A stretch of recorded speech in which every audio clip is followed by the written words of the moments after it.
Tarde, é tão bom estarmos aqui nesta tarde para aquilo que nos traz, que é louvar, adorar o Senhor. E durante este mês estamos a ser desafiados, estamos a falar sobre missão. Graças a Deus tivemos um bom culto esta manhã, um culto desafiador, fomos desafiados por Deus e o Senhor continua a falar aos nossos corações. E nós estávamos a dizer a Jesus, cantando, que Ele é a pessoa mais importante neste lugar. Pois bem, é muito importante então ouvirmos as palavras de Jesus. Eu gostaria de começar precisamente com as últimas palavras de Jesus no Evangelho segundo escreveu Lucas, no seu primeiro volume, Evangelho de São Lucas, no capítulo 24. Depois temos a continuação em Atos dos Apóstolos, o segundo volume. Aqui, aquela obra maravilhosa que o Senhor fez pela igreja e depois em Atos, o início dessa igreja. Mas em Lucas 24, nós temos então aqui as últimas palavras, as palavras do nosso Senhor e Salvador. E vamos ler os últimos versículos. Lucas 24, 44. Palavra do nosso Senhor Jesus Cristo. E disse-lhes: são estas as palavras que vos disse, estando ainda convosco. Convinha que se cumprisse tudo o que de mim estava escrito na lei de Moisés e nos profetas e nos salmos. Então, abriu-lhes o entendimento para que compreendessem as Escrituras.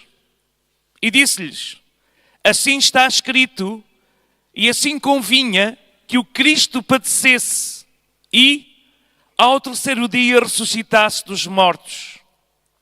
E, em seu nome, se pregasse o arrependimento e a remissão dos pecados em todas as nações, começando por Jerusalém.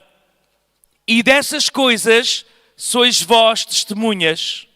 E eis que sobre vós envia a promessa de meu Pai. Ficai, porém, na cidade de Jerusalém, até que do alto sejais revestidos de poder. E levou-os fora até Betânia, e levantando as mãos, os abençoou. E aconteceu que, abençoando-os, ele, Jesus, se apartou deles e foi elevado ao céu. E adorando eles, tornaram com grande júbilo para Jerusalém e estavam sempre no templo louvando e bendizendo a Deus. Amém. Palavras do nosso Senhor Jesus Cristo. Convinha que Cristo padecesse. Convinha que Cristo fosse à cruz do Calvário por cada um de nós. Convinha-me a mim que Jesus morresse pelos meus pecados. Convinha-nos a nós que Ele fosse vituperado em nosso lugar. Convinha a cada um de nós que Ele elevasse o preço das nossas misérias, das nossas falhas, dos nossos erros, das nossas loucuras. Convinha ao mundo um tão grande Salvador, convinha ao mundo um tão grande intercessor, convinha a cada um de nós. Por isso nós o louvamos e exaltamos. Convinha que Ele morresse, convinha que Ele padecesse por nós. Mas convinha também que Ele ressuscitasse dos mortos, convinha também que Ele vencesse a morte, a consequência do pecado, convinha que Ele se levantasse do túmulo como um vencedor. E convinha que este nome do vencedor fosse pregado em todas as nações, começando por Jerusalém. E esta é a missão da igreja. Porque Jesus diz que convém que no nome deste Senhor e Salvador, verso 47, se pregasse o arrependimento e a remissão dos pecados em todas as nações, começando por Jerusalém, mas depois Jesus coloca o ónus em nós, Jesus coloca a responsabilidade em nós, e quando no verso 48 ele diz: e dessas coisas sois vós testemunhas. Quantos aqui são testemunhas de Jesus Cristo? Os irmãos sabem que a palavra testemunha no original é mártir. Alguém que está disposto, uma testemunha. E nos nossos dias eu tenho olhado para a igreja do Senhor e tenho-me apercebido que muitos são aqueles que têm esquecido o propósito para o qual nós fomos chamados com a igreja. O Senhor olha para a sua igreja e muitas vezes fica entristecido porque vê a sua igreja envolvida em grandes eventos internos, em grandes festas, grandes celebrações, e tudo isso é importante. Mas nós ouvíamos o versículo mais famoso de Amós na quarta-feira, quando Deus diz àquele povo do norte das suas celebrações que Ele não tinha prazer nas suas celebrações, Ele não tinha prazer nas suas solenidades, Ele não tinha prazer nos seus holocaustos, mas o seu prazer estaria em que o povo obedecesse à sua palavra. Então convém que a igreja atente para a palavra de Deus e diga: eu quero ser obediente ao mandamento de Jesus. Convém que cada um de nós tenha na nossa mente, gravado no nosso coração, que nós não estamos aqui por acaso, nós não somos fruto do acaso, nós não somos fruto do acidente, nós somos fruto da ideia de Deus, e Deus nos resgatou por um alto preço, o sangue precioso de Jesus, para que cada um de nós, mulher e homem, seja uma testemunha. Uma testemunha desta morte vicária na cruz do Calvário, uma testemunha da ressurreição de Jesus Cristo. Convinha que todos pudessem não esquecer da missão, mas estarem atentos à voz de Jesus. E nós olhamos para igrejas estagnadas, igrejas sem crescimento, igrejas a viverem, crentes a viverem como se Jesus nunca mais voltasse, como Jesus nunca mais regressasse. Vivem trocando as prioridades, pondo o trabalho, o sucesso, o dinheiro em primeiro lugar nas suas vidas. O tema da pregação nesta tarde é chamados para uma missão ou chamados para uma manutenção. Há uns anos atrás, quando Deus me chamou para a sua obra, alguns irmãos conhecem aqui a minha história. Eu lutei contra Deus, contra a sua vontade, tinha os meus sonhos, os meus projetos, tinha alvos que gostaria de atingir. Todos eles eram muito pequenos, todos eles eram alvos materiais, coisas de uma carreira material. O meu pai tinha sido pastor, toda a vida tinha servido a Deus ao seu lado, tinha dirigido louvor, grupo de jovens, escola dominical, multimédia, música, evangelismo de rua, evangelismo pessoal.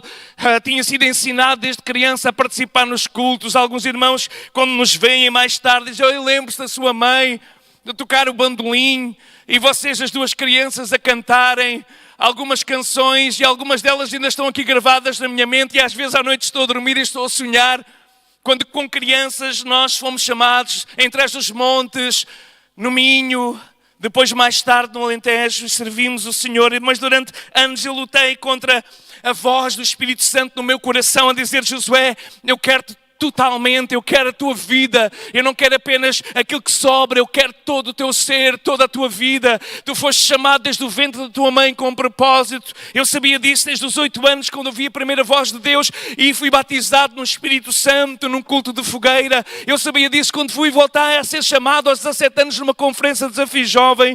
Mas depois chegou aquela idade em que nós pensamos que conseguimos ganhar o mundo e esquecemos que a voz de Deus é a voz que deve estar em primeiro lugar nos nossos ouvidos. Mas fugi da chamada do Senhor. Graças a Deus que Ele é um Deus de misericórdia e de misericórdia.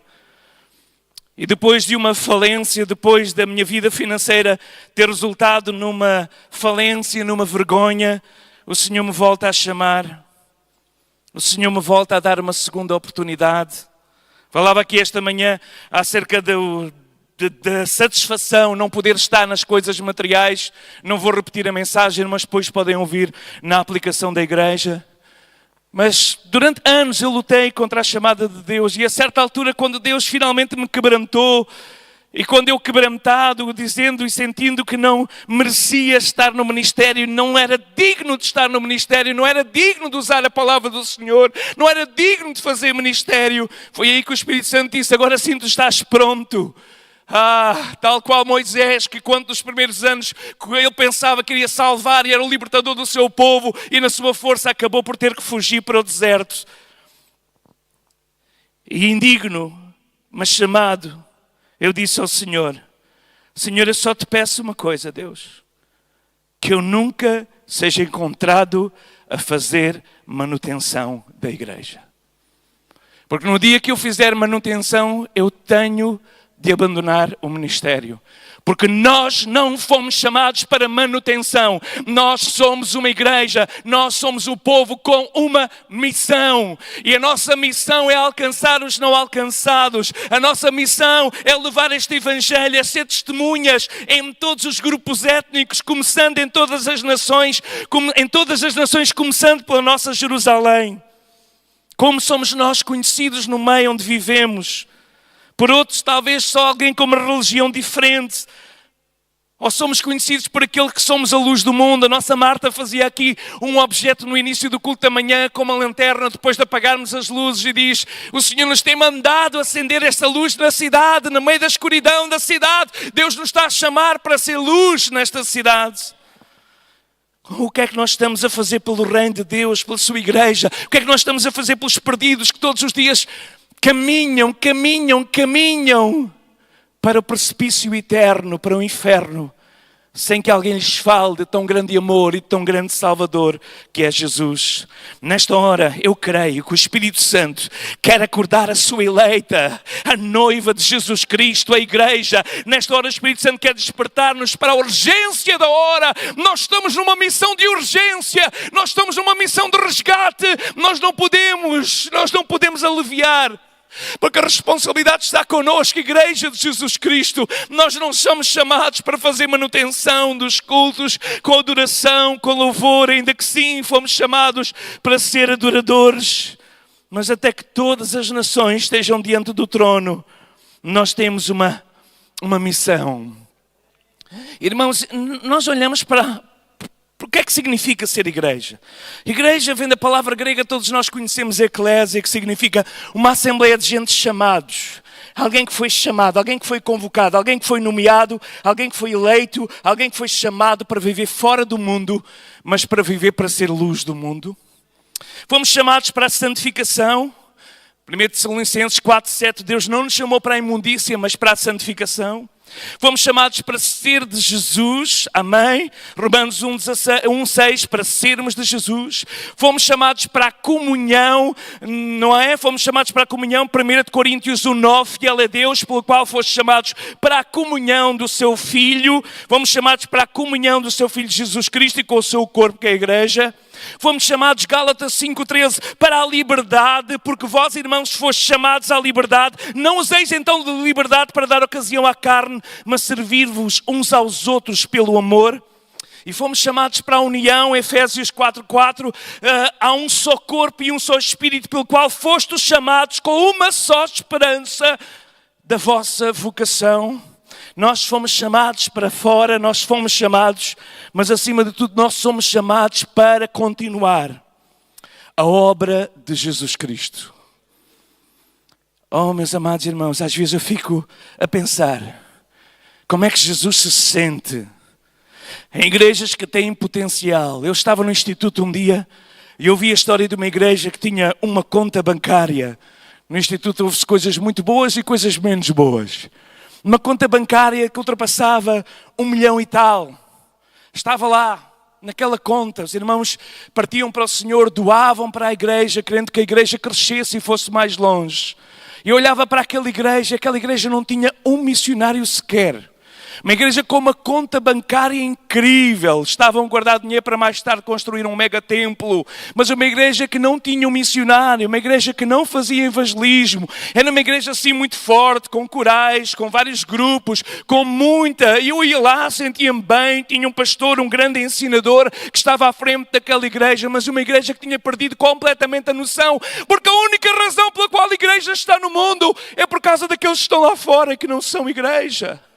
Porque senão nós já estaríamos no céu, na sua presença. Aí nós temos comunhão maior, aí nós temos santificação maior, aí nós temos tudo em melhor, porque somos libertos deste corpo falível e fraco. Então nós somos homens e mulheres com uma missão. Nós estamos com uma missão. E neste mês da missão, irmãos, nós queremos ser desafiados. Estava a dizer nesta manhã, não vou fazer apelos para a missão, para vir à frente, talvez na conferência iremos fazer isso, mas a cada dia eu estou desafiando a mim e cada um de nós a entendermos que nós fomos chamados. Eu gostaria de ler aqui em 1 Pedro, podes projetar este, Joana, por favor, 1 Pedro 2:21. Nós fomos chamados, nós somos alguém que fomos eleitos e convocados. Nós fomos chamados, porque para isso sois chamados, pois também Cristo padeceu por nós, deixando-nos o exemplo para que sigais as suas pisadas. Então, irmãos, nós temos que seguir as pisadas de Jesus. Onde Ele colocou os pés, nós vamos pôr. Como Ele se comportou, nós vamos nos comportar. Onde Ele ia, nós vamos ir. A forma com que Ele falava com as mulheres da vida, como pregava aqui o nosso irmão Jorge no domingo passado, aqui à tarde, a forma com que Ele chamava assim os pecadores e os publicanos para estarem à sua volta e atraía essa gente no meio da confusão para estarem aos seus pés. É assim que a igreja foi chamada. Nós fomos chamados para proclamar a tão grande salvação. Fomos chamados para seguir as pisadas, o exemplo de Jesus. Há um texto que é o texto da minha chamada, Lucas 4. É um texto que, claro, é uma citação de Isaías, que foi o texto que Deus me deu quando eu tinha 17 anos. E no meio de uma conferência de Desafio Jovem a tremer, num ambiente incrível de louvor, de presença em que estávamos no chão, Deus me deu esse texto, um texto que é o texto da minha chamada. Penso que este é o texto de muita gente que está no ministério. É o texto da chamada Isaías 61:1, que Jesus replica aqui em Lucas 4. E ele diz assim: o Espírito do Senhor é sobre mim, 4:18.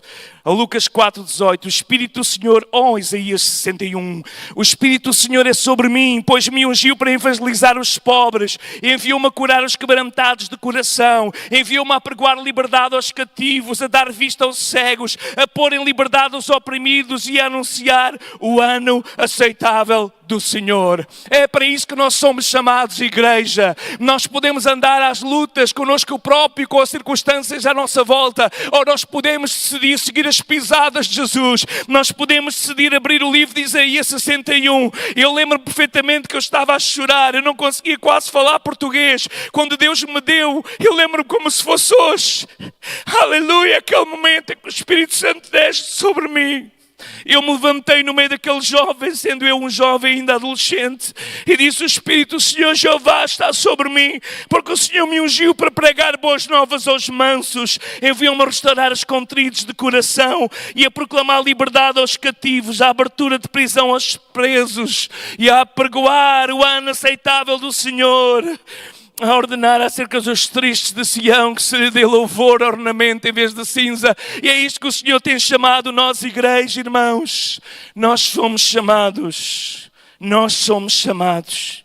Talvez o irmão diz: mas pastor, eu já fiz, já passou o meu tempo. O irmão ainda está aqui com propósito. Ainda está aqui com propósito. Está aqui com propósito. Eu tive um colega no instituto, nós ficámos marcados com o seu testemunho. Ele contava o seu testemunho sem saber o nome da irmã. Mas ele dizia quando estava nas drogas, quando estava aqui no meio dos becos aqui em Lisboa, mergulhado nas drogas, há uma velhinha querida, uma mulher de Deus, uma evangelista, que foi comprar, penso que 2 pastéis de nata, e chega junto dele, que ele estava no chão, e chega ao pé dele e diz assim: olha, está aqui um doce para ti, mas eu quero te dizer que Deus tem um plano para a tua vida e Deus quer transformar a tua história. Jesus morreu por ti. E aquelas palavras não resultaram nada na altura que ele estava ainda a tripar, mas depois ao comer aqueles pastéis, como comia aquele doce, ele sentia o abraço de Deus naquele doce. Ele sentia que havia mais do que um doce, havia uma mensagem, uma pregação.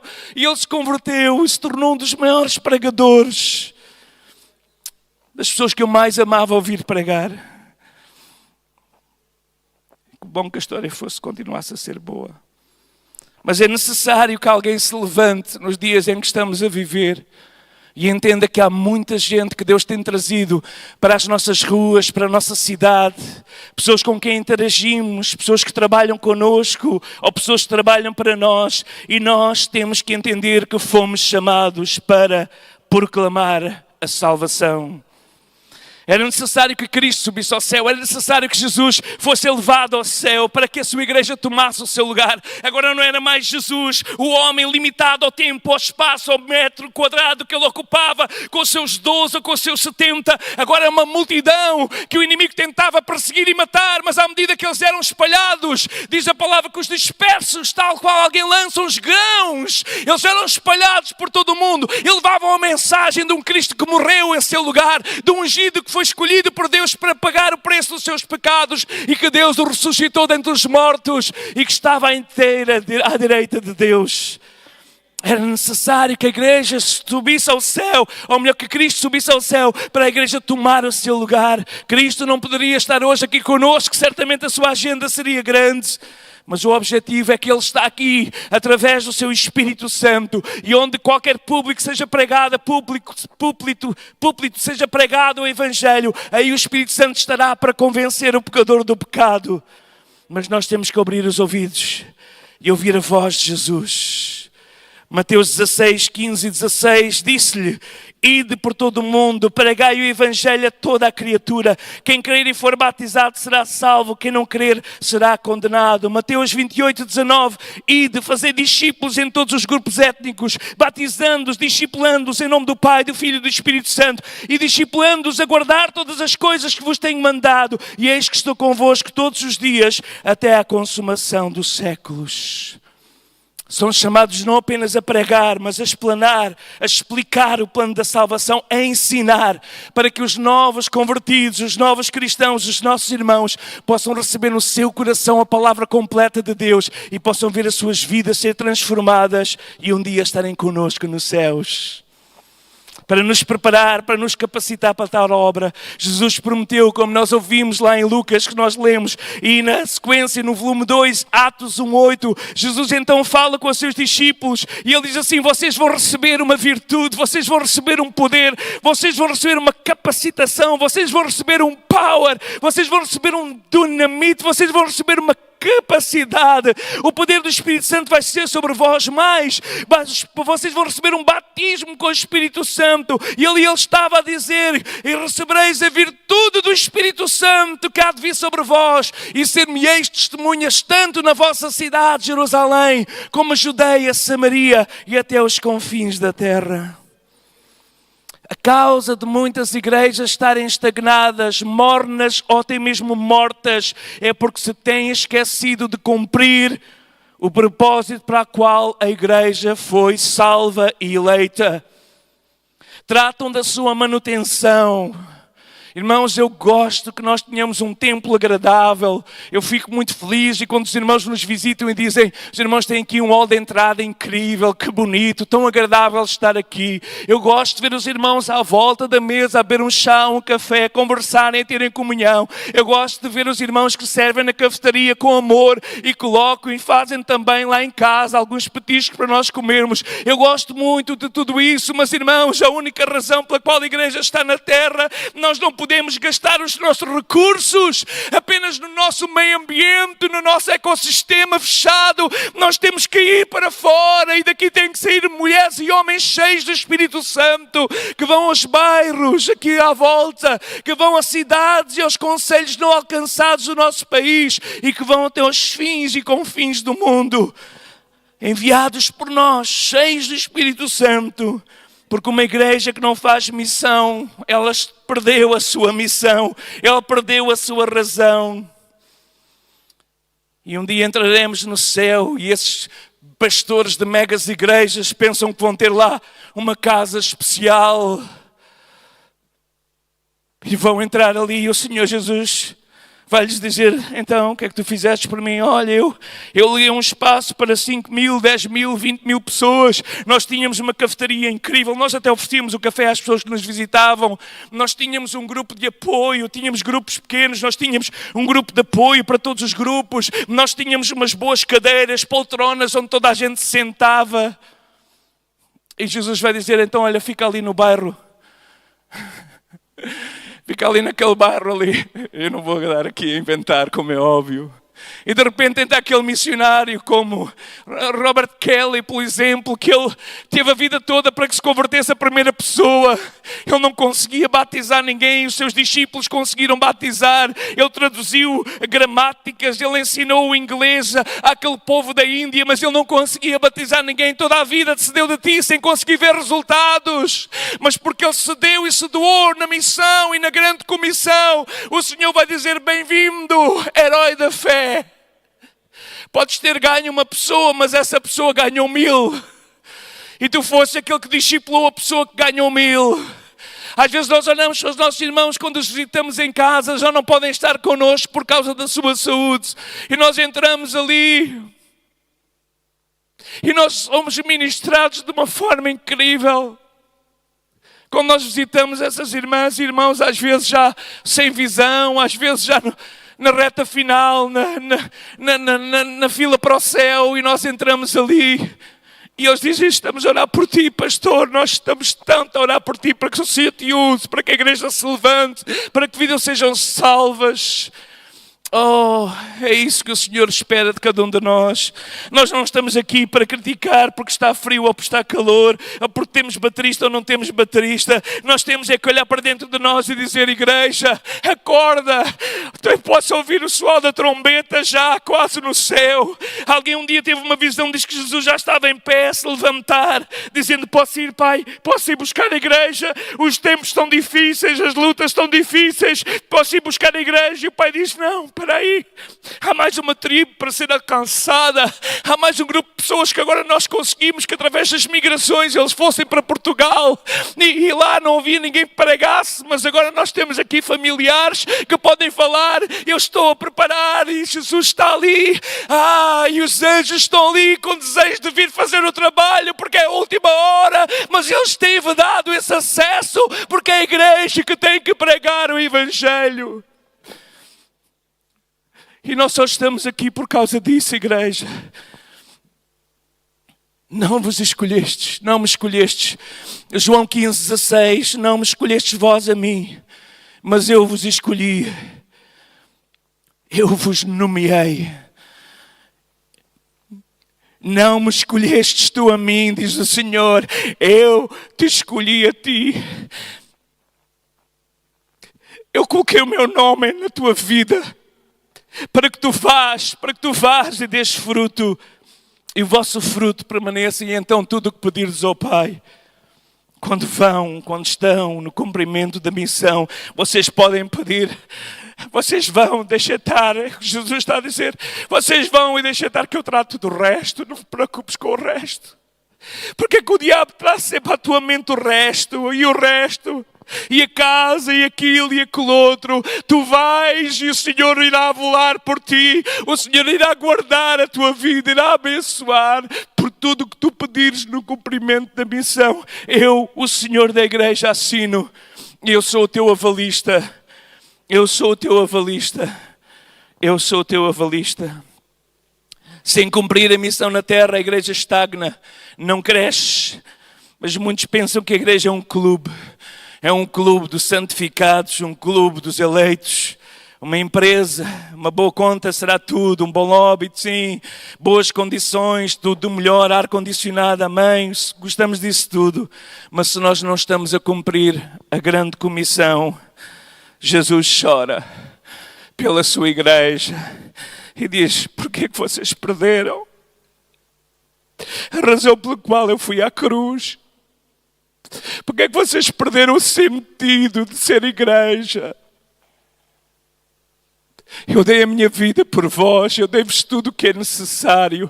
O Espírito Santo está convosco para vos capacitar e vos dar a autoridade e a graça que vocês precisam. Vocês só têm que ir. Eu vou tomar conta do resto, mas vocês só têm que ir. Vocês só têm que sair da vossa zona de conforto. Vocês só têm que tirar um tempo do vosso tempo para falar com aquele colega ou com aquela vizinha. Vocês só têm que fazer isso. Eu vou tomar conta do resto. Não precisas andar preocupada com o que vais comer, com o que vais beber, com o que é que irá acontecer. Vai que eu vou tomar conta de tudo o resto. E esta era as 3 componentes da vida de Jesus. E eu termino com isso. Hoje estou muito emocional. O Senhor já falou comigo de manhã. Mas perdoa-me, mas eu quando falo nisto, às vezes sinto que eu próprio estou a falhar no propósito. Às vezes olho para trás e digo quantas pessoas ganhadas para Jesus neste mês, neste ano. Eu digo, Senhor, eu ando tão ocupado com a tua obra. Mas nós temos que ter esta paixão pelos perdidos. É isso que nós temos que voltar a orar, que o Senhor nos dê esta íntima de compaixão. A sua paixão é o alicerce. A paixão era o motor que movia Jesus a andar cidade a cidade. Mateus 9:35, Jesus percorria todas as cidades e povoados, ensinando nas sinagogas, pregando o evangelho do reino, curando todo tipo de doenças e enfermidades. E ele vendo as multidões, ele chorava. Ele se compadecia delas, porque elas andaram atribuladas e abatidas como ovelhas que não têm pastor. Então Jesus volta-se para os discípulos e diz, eu já abri mão do meu poder sobrenatural. Eu já abri mão. Eu não tenho por usurpação ser igual ao Pai. Eu estou aqui limitado ao vosso corpo. Eu preciso de ajuda. Eu preciso que vocês se unam a mim. E Jesus volta-se para eles e diz aos seus discípulos, na verdade, a colheita é tão grande, mas os trabalhadores são tão poucos. Verso 38 ao 37, rogai ao Senhor da seara que mande ceifeiros para a sua seara. Estes 3 componentes são fundamentais. Vou pregar sobre isso, se Deus quiser, na próxima mensagem. Paixão, missão e visão. E a paixão é o alicerce de toda a construção missionária. E uma das coisas que eu tenho sentido na minha própria vida, e estou aqui a partilhar o meu coração convosco, é que às vezes falta uma paixão, a paixão pelos perdidos. Essa paixão que alimentava o motor no início do ministério, que alimentava todo o meu ministério. A paixão, porque a paixão é o alicerce, do qual nós vamos construir depois a missão e a visão, que é aquilo que vai mais aparecer. Mas a paixão é fundamental, é o alicerce. Então nós precisamos de orar, como ouvíamos esta manhã, não a dizer, Senhor, salva os perdidos, mas dizer, Senhor, dá-me paixão pelos perdidos, para que eu possa falar da tua tão gloriosa e tão grandiosa salvação. Paixão é o alicerce da nossa vida, é o batimento estratégico do coração de Deus, e tem que haver na igreja paixão pelos perdidos, paixão pelos povos não alcançados, paixão pelas terras não alcançadas. Mas continuando aquela metáfora, depois dos alicerces temos a paixão, nós temos a missão, que é aquilo que contacta com o piso térreo, aquilo que contacta com todos os que estão à nossa volta, e é a nossa missão. E nós queremos ser uma igreja missional com trabalhos de alcance de evangelismo social, de evangelismo étnico, os vários tipos de evangelismos criativos que possa haver, e essa é a nossa missão. Mas depois nós precisamos de ter aquela visão, e a visão é aquela superestrutura da nossa vida.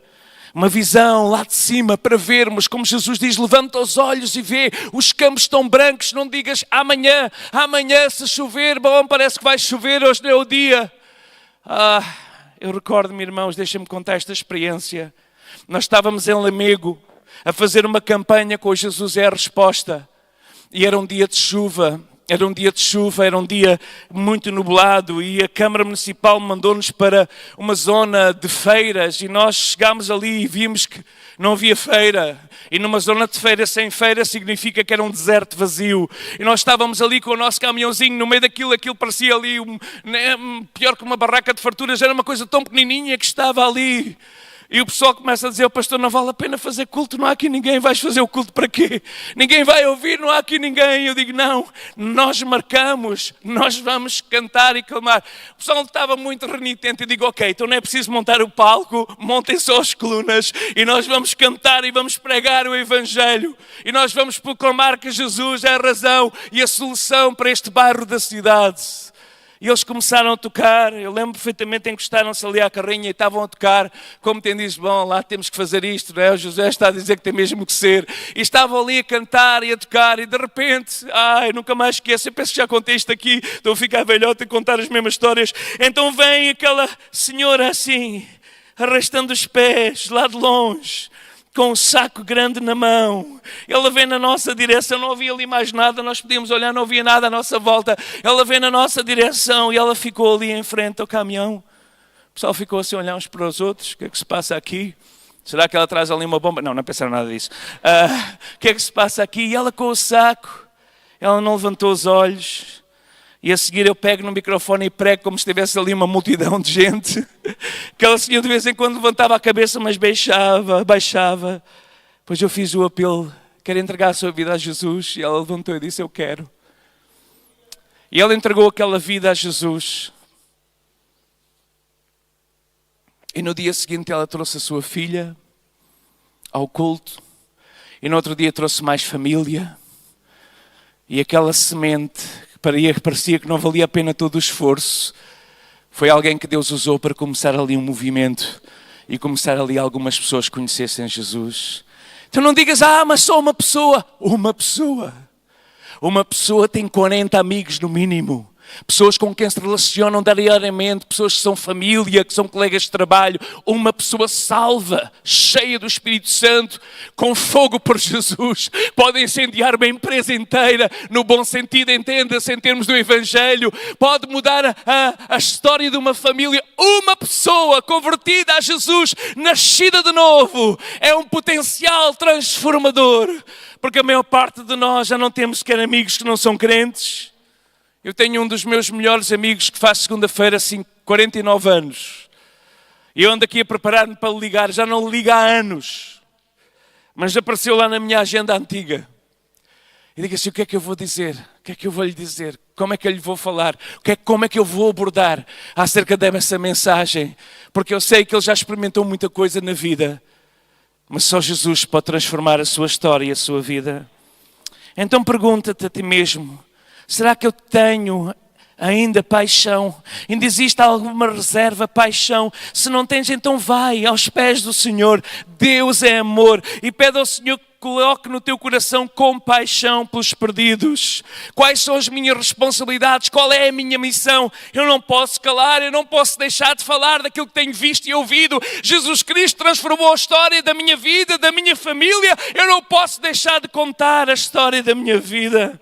Como é que eu posso servir? Visão, este mundo ferido. O que é que Deus me está a chamar? E quando nós encontramos propósito na vida, então o Espírito Santo que vai estar connosco e estará até ao fim, Ele vai nos fazer lembrar que nós não estamos aqui para fazer manutenção, mas nós estamos numa missão. Eu sei que poderia falar muito mais sobre este assunto, mas eu espero que o Espírito Santo vos tenha tocado a vós como tocou a mim. Esta é uma das minhas primeiras mensagens que ainda foram feitas no estudo bíblico e que foi agora recicladas. Provavelmente o pastor Gracindo já ouviu várias vezes pregar e foi reciclada durante esta semana, quando o Senhor me trouxe novamente e disse, Josué, vai à base, vai ao arquivo do ano 1998 e vê aquilo que eu te estava a mostrar e recupera esse sentimento inicial.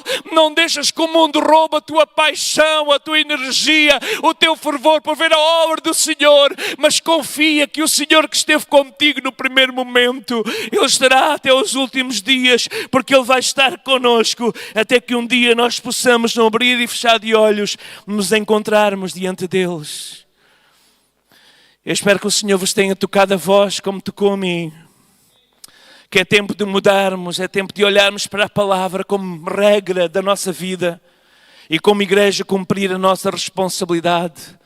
A nossa responsabilidade não é pagar contas, porque o Senhor tomará conta disso. A nossa responsabilidade é preparar a igreja para crescimento, para cumprir o propósito de Deus, sem qual ninguém nos pode parar, nem o mundo, nem o diabo, porque uma igreja fundada sobre a pedra angular que é Jesus, é uma igreja vitoriosa. Eu te digo que tu és Petros, tu és um calhau. Mas sobre esta pedra que é Cristo, eu edificarei a afirmação que Jesus Cristo é o Senhor. Eu edificarei a minha igreja e as portas do inferno não prevalecerão contra ela. Não fiques a dizer, Senhor, eu não vejo resultados. Senhor, eu não consigo ver resultados. Assim diz o Senhor, sê fiel no pouco. Porque se tu fores fiel no pouco, sobre o muito eu te colocarei.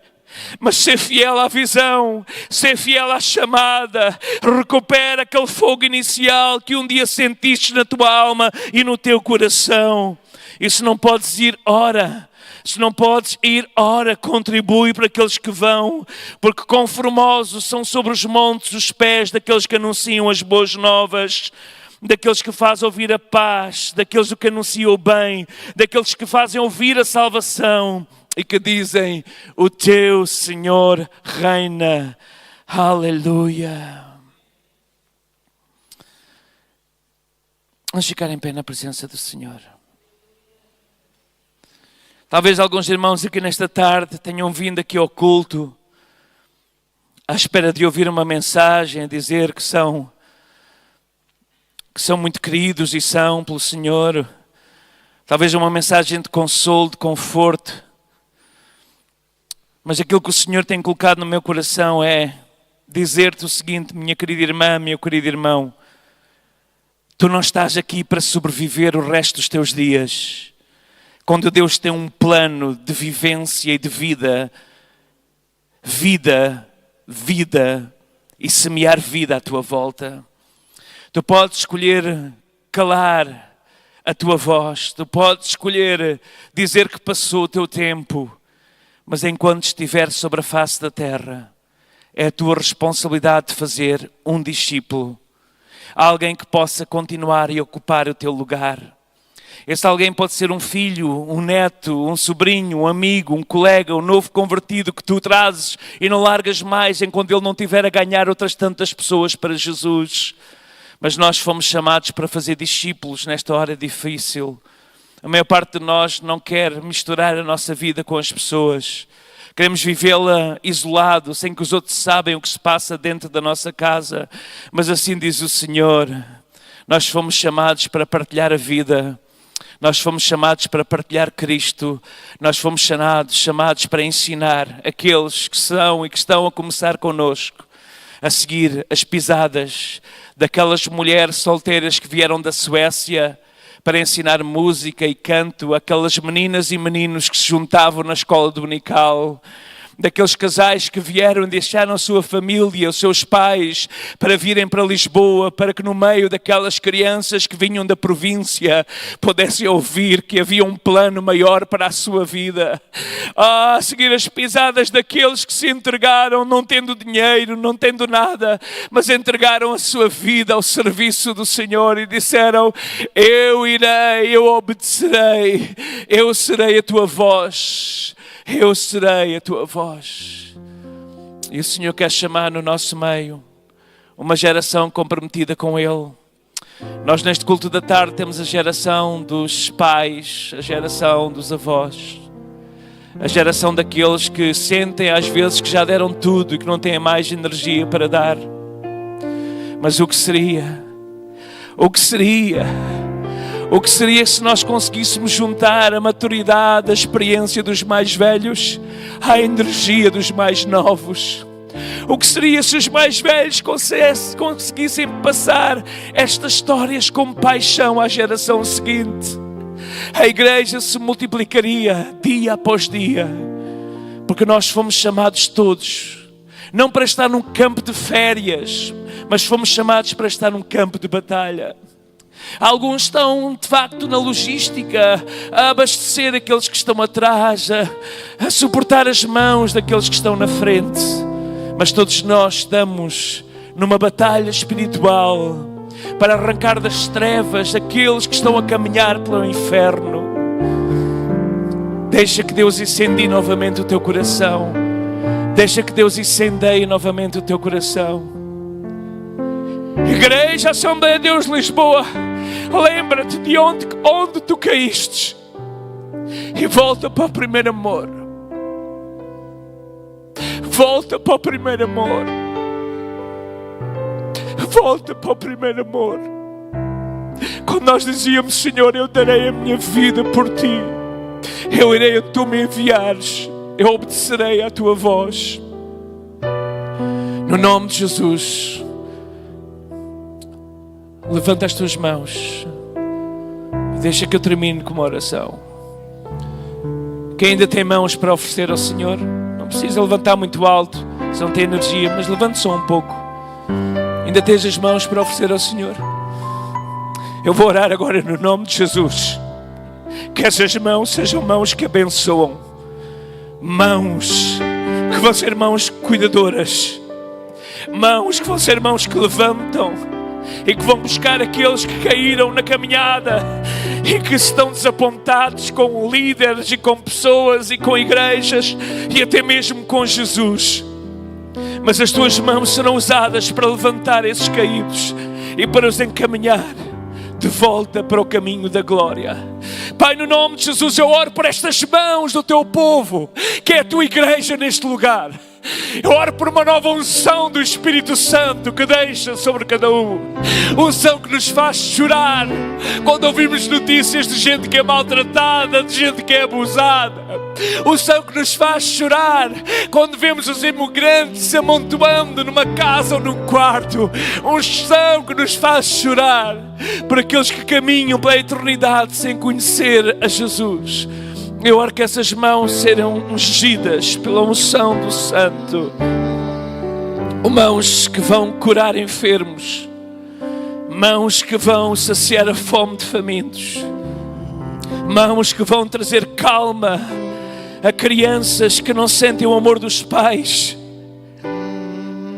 e que se manifestam de uma forma violenta à tua volta, mas as tuas mãos serão mãos de Jesus, mãos de Jesus, como corpo de Jesus, mãos que chamam assim, que abraçam e que amam. Eu oro por esta unção sobre a tua igreja, sobre as minhas mãos, sobre as nossas mãos, que nesta semana estas mãos possam tocar em alguém e essa pessoa possa sentir um toque diferente. Ao sentir o toque dessas mãos, seja num aperto, seja num abraço, seja num toque, possa sentir uma unção sobrenatural do Deus da igreja, do Senhor e Salvador da igreja, e que essas mãos sejam as mãos de Cristo para trazer vida àqueles que estão no caminho da morte. Assim nós oramos no nome de Jesus. Eu oro por sonhos, por visões. Eu oro por ideias criativas. Eu oro por mover, Senhor, da tua igreja